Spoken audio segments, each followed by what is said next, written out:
안녕하세요. 연구원장 이재원입니다. 이번 시간에는 영작, 라이팅에 대해서 알아보겠습니다.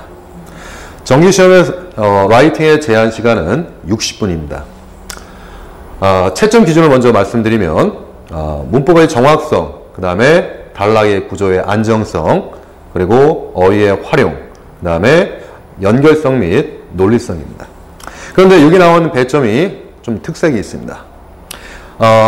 문법, 그 다음에 단락, 어휘의 활용은 20% 정도 배정이 되지만 연결성, 즉 독창성을 말하는 이 영역에서는 배점 비율이 좀 높다는 것입니다.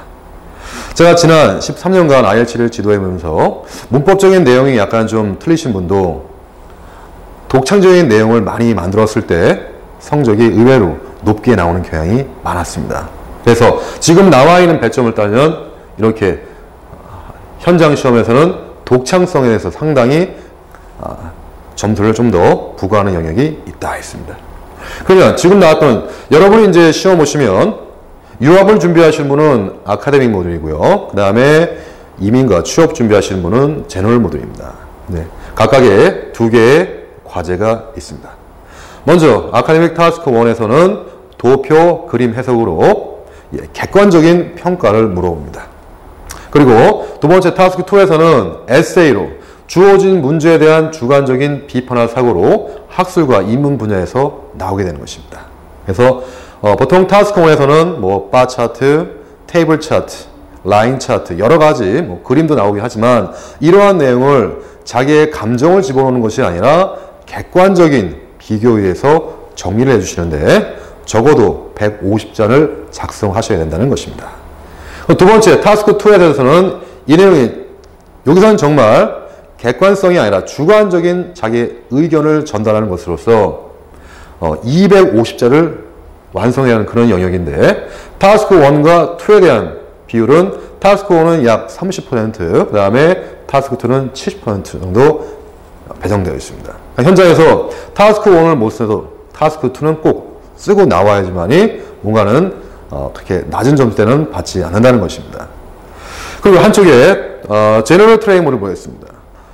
제너럴에서는 타스크 1이 편지 형식입니다. 하나는 공문서 작성이 있고 또 하나는 사문서 작성이 있습니다. 어떠한 내용이 조건에 들어가는데 그 내용에 대해서 이러한 조건에 의해서 문장을 150자를 써라 라고 해서 배점이 30점 부과되는 영역입니다. 그러면 편지의 서식에 맞게끔 공문서는 공문서대로 사문서는 사문서대로 거기 나온 내용들을 정리해서 쓰시면 되겠습니다. 근데 요즘 들어서 제너럴 타스크 2가 아카데믹 타스크 2하고 분위기가 좀 비슷하게 나옵니다. 똑같이 여기서도 주어진 문제에 대한 주관적인 비판을 사고인데 보통 생활 문화적인 패턴에서 많이 나옵니다. 그래서 이것도 제너럴 트레이닝도 타스크 1은 30%, 그 다음에 타스크 2 70% 정도 배점이 각각 나눠져 있습니다. 그래서 일단 여러분들이 라이팅을 할 때 가장 위험한 사고는 뭐냐? 뭔가는 외워서 쓰시는 분들이 많습니다. 물론 한국 사람들이 라이팅을 하는 데 있어서 상당히 공부를 많이 안 해왔기 때문에 한 번에 잘 쓴다는 것은 좀 불가능하죠. 그래서 기존에 나와 있는 내용들 모범답안을 외워서 쓰시는데 그런 경우는 독창성에서 점수를 상당히 낮게 받게 된다는 것입니다. 그래서 지금 나와 있는 내용 평소에 그러면 어떻게 하면 되느냐? 우리가 기본의 문법에 의해서 어휘를 활용해서 계속 습작 쓰고 첨삭받고 이런 훈련을 계속 하시면서 라이팅에 대한 자신의 어떤 부담감, 약점을 보완해 가시면서 계속 훈련을 다양한 문제를 만나서 시간 내에 쓸 수 있는 그런 연습을 꾸준히 할 필요가 있다고 말씀을 드리고 싶습니다. 그래서 일단 이게 채점 기준도 중요한 기준이 되지만 아래 나와 있는 타스크 1, 2에 대한 전략도 같이 수업 시간에 항상 그 문제의 유형대로 무엇을 물어보고 여기에서는 어떠한 스토리텔링으로 들어가야 되는가 그런 내용을 항상 훈련도 받으시고 그거에 대해서 영작도 하시고 첨삭이라는 이러한 과정을 통해서 학생들이 정기시험에서 최대한 자기의 실력을 표현할 수 있다라고 말씀을 드리고 싶습니다. 그럼 이상으로 여기서 영작에 대한 설명을 마치겠습니다.